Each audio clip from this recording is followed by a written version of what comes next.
And now, News Channel 10's 24/7 local weather first alert forecast.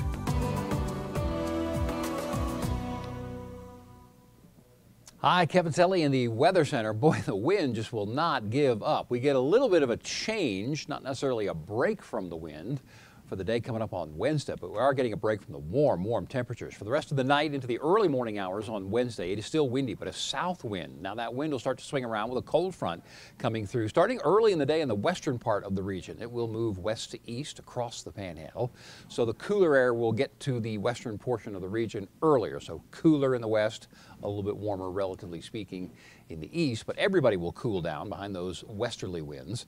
The dew point temperatures change kind of interestingly as well. You can kind of make out the dry line as I record this. This is Tuesday night. To the east of the dry line, we got dew point temperatures in the 50s. Feels a little bit more comfortable, a little bit more humid. Dry air though, dew point temperatures in the 30s to the west of that dry line. Through the overnight period, dry line backs up a little bit to the Texas-New Mexico border, and the dew point temperatures recover a little bit, 50s for a good portion of the region. But watch what happens as the cold front comes through.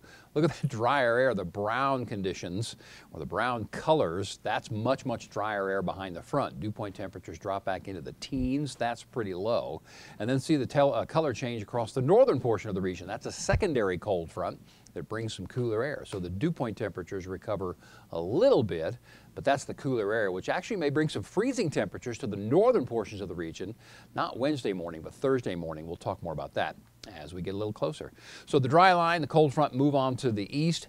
As we go through the day, especially later in the day, a couple of showers, a couple of thunderstorms are possible, mainly across western Oklahoma, but a few of those might develop near that front, near the Texas-Oklahoma border, and then move pretty quickly onto the east as we go on through the latter part of the day.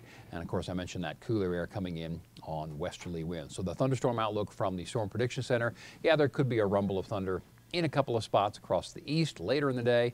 Not looking for severe weather though for the Texas Panhandle.